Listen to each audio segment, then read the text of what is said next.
as usual. We want to start off with a quick look at the market, look at the currencies, what the barometer of the Kenyan economy is saying today. And we want to start off by looking at the various currency pairs, that of course being the Kenya shilling, the versus the dollar, the sterling, pound, and the euro. And the dollar currently pegged at 135, 155 buying and selling levels respectively, while the pound is pegged at 135.10, 135.41 buying and selling levels. The euro trading at 118.71, 118.98 buying and selling. Of course, these are the latest statistics from the Central Bank of Kenya. They will vary slightly depending on which commercial entity you do go into. Let's now look at the performance of the NSE. This, of course, is the barometer of the entire economy. Turnover in the last trading session, 468 million shillings worth of shares. Shares traded, some 13 million counters bought and sold. The NSE 20 share index pegged at 3,582.36 points, while bonds traded to the tune of some 3.1 billion shillings in terms of turnover. Now, most active stocks, these are the stocks that are driving this trend: Safaricom, Equity Bank, Kenya Power, and KCB. Safaricom, 4.72 million shares bought and sold. Equity Bank, 2.36 million shares. Kenya Power, 2.24 million, and KCB, 1.82 million shares changing hands there on that trading session. Well, what are the bulls and bears of that trading session? These are the winning stocks of the day, the ones that have trended upwards so far: Safaricom, East Africa Cables, KCB, and CFC Stanbic Bank. Well, Safaricom continuing its trend upwards, 5.50% up to 28 shillings 75 cents. East Africa Cables bullish to the tune of some 2.04% to 5 shillings. KCB 2% up to 5 shillings, and CFC Stanbic up 3.93% to 92 shillings 50 cents. While the bears of the trading session, those that have shared value and are trending downwards, these are the losing stocks of the day. And that list reads: Earth River Mining Cement, Nairobi Business Ventures, Flame Tree, and Everready. Now, Earth River Mining is down 9.48% on the day to 5 shillings 25 cents. Nairobi Business Ventures down 8.70% to 2 shillings and 10 cents, while Flame Tree has so far shed some 7.79% to 3 shillings 55 cents. Now, Everready is down 7.50% to 1 shilling and 85 cents on the day. Of course, these numbers will adjust slightly as the market comes to a full close. Our numbers are delayed by just about 15 minutes.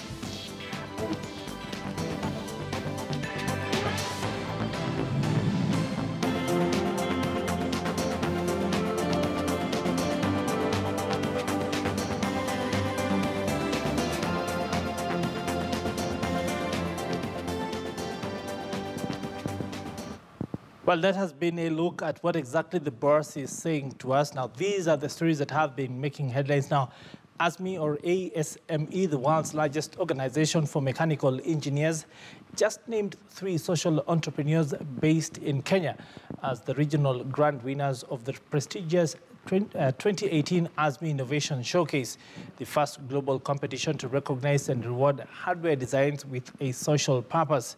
The 3 inventors were judged and selected out of the 9 finalists who traveled to Nairobi to vie for a share of the, get this, $500,000 in technical support and cash to bring their design prototypes to populations in need.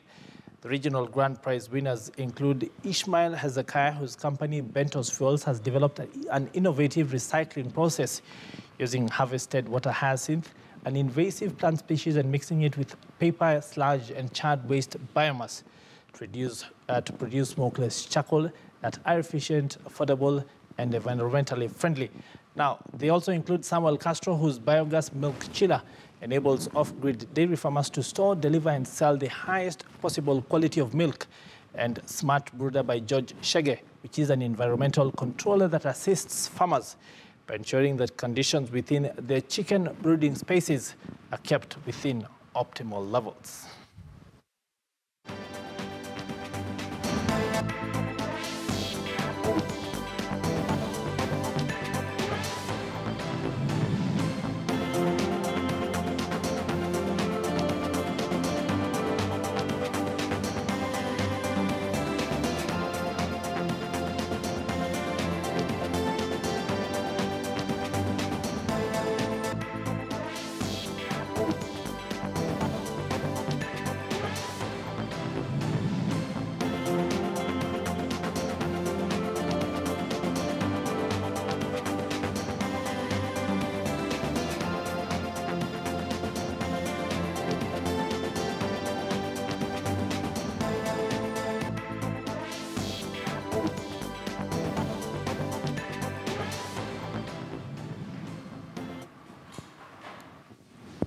Now, the Nairobi Securities Exchange, the NSE, has received approval to undertake a pilot phase test for the derivatives market within the next 6 months. Now, this follows the NSE's satisfactory fulfillment of the requirements set out in Section 36A of the Capital Markets Act, the Capital Markets Derivative Markets Regulations of 2015.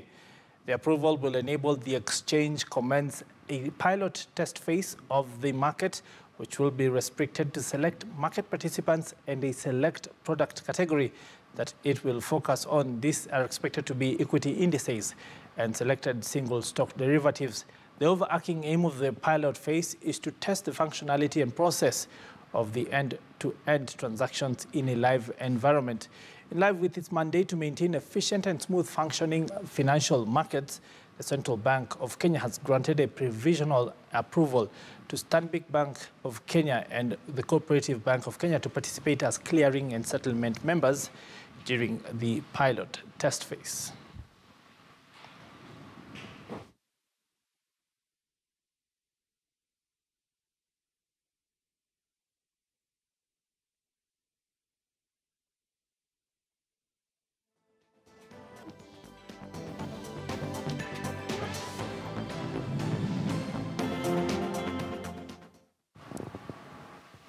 Now, President Uhuru Kenyatta has expressed an intention to gradually lower taxes on the manufacturing sector as a way of spurring growth and speeding up job and wealth creation. Now, during the opening of a 7 billion shilling hot-filled juice line at the Nairobi bottling plant for Coca-Cola in Embakasi, the president said that attracting more and more investment was in line with the Big Four agenda. The new hot-filling facility creates an opportunity for over 5,000 farmers with a ready market for their fruits and other produce, and also increase employment opportunities. Coca-Cola is intent on expanding its footprint in the region and have greater impact on both consumers and producers and suppliers further up the value chain. Manufacturers have made it clear to us that easing of the burden might well hasten the achievement of our manufacturing, and to look always for that mix of policy which serves Kenya's prosperity. Now, real estate developers are working to lower costs in order to start to meet mass market demand as outlined in the Big Four agenda under the housing and manufacturing pillars. Now, one initiative that aims to have major impact is a move by a company, Harry Homes, to start manufacturing its own cement. The company has already commenced limestone mining as a raw material and recently held an event to sensitize potential investors on that investment. Take a look. We actually done this because we realized the only way to bring the cost of construction down is actually by trying to look into the manufacture of raw materials. So being one of the heavy consumers of cement, because we consume about 5,000 bags of cement per month, we thought the only way is to do a backward linkage and try and start processing the material as well. And this is in line with actually the Big Four agenda for the president, which is affordable housing. So by making the affordable houses affordable, we must bring the cost of cement down. And the only way we can do that is by starting to manufacture our own. We've actually started the process. The feasibility study has been done the last 2 years, but the actual construction is expected to start January 2019. For the next 6 months, we are trying to acquire the licenses. We are trying to deal with the community, which we've actually been dealing with, and so we'll be ready to start by January next year. So we are adapting to new formwork technologies, new kind of compact material technologies. Like there is a big plant called CMAX, which is already established in Ruiru, and they have already, as part of success story with that, they and looking into the agenda, Big Four agenda of the government of Kenya, they have reduced the construction time from conventional 24 months to 26 months to almost around a year, 8 months to 12 months.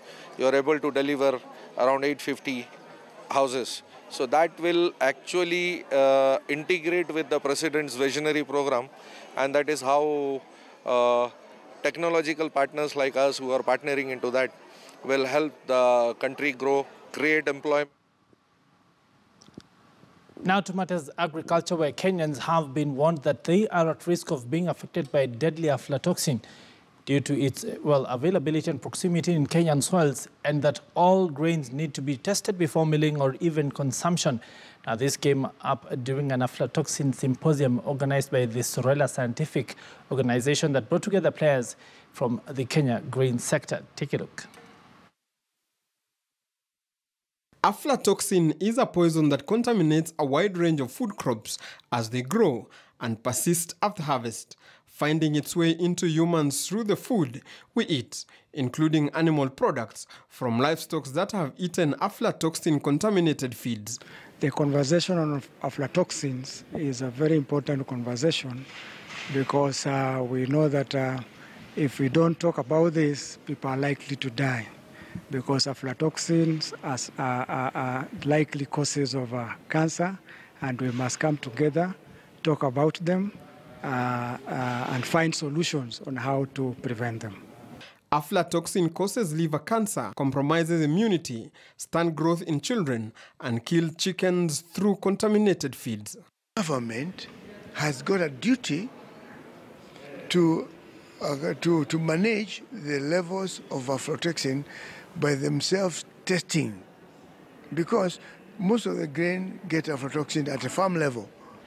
That means that our government in this country should now buy all the grain from farmers, all of it from farmers, and put it in their NCPB go-downs, and then test, and then sell it back to the community. To get to the heart of the matter, to understand the extent of the problem but also find solutions on how aflatoxin can be overcome, Sorela Scientific organized a symposium that brought together players in the entire grain value chain, insisting that there is an urgent need to improve large-scale storage, reduce food losses, and protect African consumers from the serious health consequences on high aflatoxin levels. Test methods which have been recommended is HPLC, higher performance liquid chromatography, or ELISA test methods, ELISA kits. We can still be able to use the rapid testing method, the rapid testing kits, but the rapid testing kits are supposed to be at the farm level, not at the level of the processing or in a laboratory. Africa loses up to 30% of its grain production due to poor storage facilities that has led to rising cases of aflatoxin. Market surveillance is also being done by our officers to just make sure that what is available out there for the public consumption is safe for their use in terms of aflatoxin. With maize and milk being so important in Kenyan diets, their contamination poses a big threat to the country's public health, and monitoring through tests can help save lives. Philip Keitan, KTN News. Now, it is clear that the world needs innovation and more entrepreneurs. Now, the skills of entrepreneurship are good life skills, as the rate of unemployment amongst the youth continues to rise every day. Now, students at Leshuta Primary School in Narok County are, however, taking a different tack to save their future by ensuring that very early they do not face the same challenge of unemployment. Arable farming is a rare activity in Maasai land.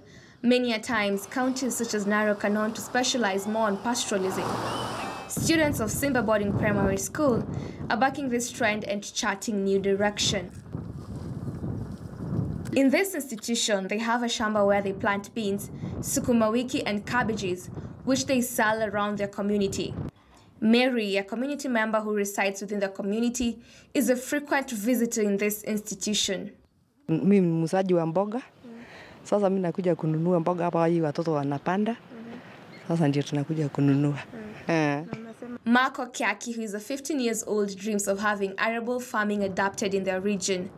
We are hoping to go and encourage those parents which are just looking for animals, but also to join this club. Their patron, John Kiwa, has been their greatest benefactor thus far. He ensures the students are able to get the right market and thus run their project sustainable. Tuliweza kuwasaidia hawa watoto ili ku-expand knowledge on farming. Unakuta sasa wengine walienda wakaanza kuanzisha mambo na farming kule nyumbani kwao, kwa sababu sana sana this community ambao wanaishi hapa hawakuwa wanajua mambo na farming.